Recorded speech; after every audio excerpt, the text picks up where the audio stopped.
Walaupun banyak peringatan tentang bahaya merokok, faktanya tetap saja banyak orang yang merokok. Bahkan, Indonesia merupakan negara ketiga dengan perokok terbanyak di dunia setelah Cina dan India. Seperti apa sebenarnya bahaya rokok bagi kesehatan? Ini kata dokter.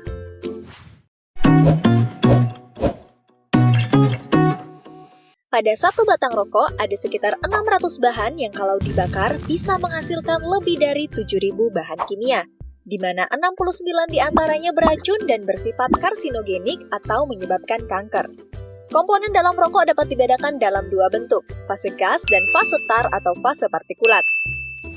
Fase gas adalah berbagai macam gas berbahaya yang dihasilkan oleh asap rokok, seperti karbon monoksida, benzena, formaldehida, hidrogen sianida.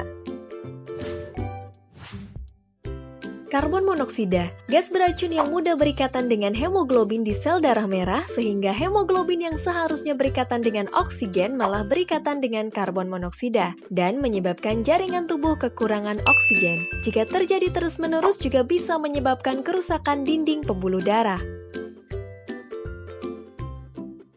Benzena, senyawa yang bersifat karsinogen dapat meningkatkan risiko leukemia atau kanker darah. Formaldehida mengakibatkan iritasi pada mata, hidung, dan tenggorokan. Jika terus-menerus terpapar zat ini bisa mengakibatkan kanker. Hidrogen sianida, gas beracun yang dapat berdampak buruk pada jantung, sistem saraf, paru-paru, dan tiroid. Selanjutnya, fase tar atau fase partikulat, yaitu residu hasil pembakaran rokok. Tar bisa menempel di paru-paru dan dapat merusak silia atau rambut halus di paru-paru, yang berfungsi membersihkan paru-paru dari dahak atau mukus, sehingga meningkatkan risiko penyakit paru. Tar juga bisa menempel di rongga mulut, gigi, ujung jari, dan kuku perokok sehingga menyebabkan warna kuning. Tar juga mengandung berbagai senyawa kimia yang sebagian besar terdiri dari nikotin, logam berat seperti nikel, dan zat karsinogen yang berbahaya seperti TSNA, PAH, dan arsenik. Nikotin. Nikotin bekerja di otak merangsang meningkatnya hormon adrenalin dan dopamin yang menyebabkan perokok merasa senang, lebih fokus, dan konsentrasi. Ketika berhenti merokok, kedua hormon ini berkurang dan saat itu perokok akan mulai merasa cemas, uring-uringan, dan hilang konsentrasi sehingga menyebabkan kecanduan rokok. Hormon adrenalin juga berperan memacu detak jantung dan merangsang berkelompoknya sel pembekuan darah yang menyebabkan penyumbatan pembuluh darah. Bila sumbatan berlangsung di otak, akan menyebabkan stroke, di jantung, serangan jantung, di ginjal, hipertensi hingga gagal ginjal, organ genital, impotensi hingga kemandulan, di plasenta pada wanita hamil menyebabkan kelainan pertumbuhan janin, lahir prematur, hingga keguguran. Bahan berbahaya tadi ternyata tidak hanya berbahaya bagi si perokok, tapi juga bagi orang di sekitarnya. Mengapa bisa seperti itu? Begini ceritanya.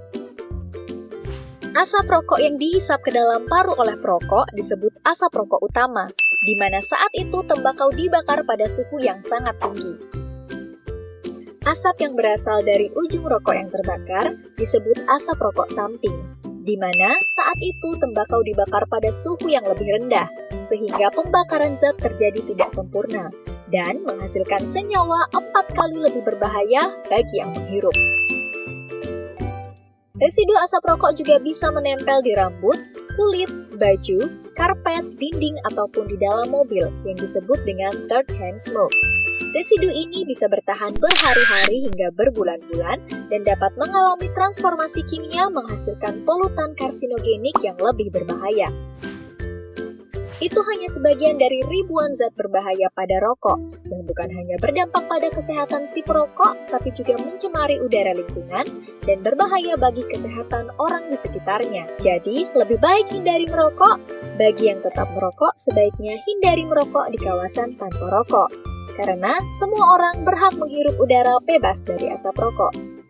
Ini kata dokter tentang bahaya rokok. Terima kasih sudah menyaksikan video ini. Jangan lupa like, share, dan subscribe. See you on the next video.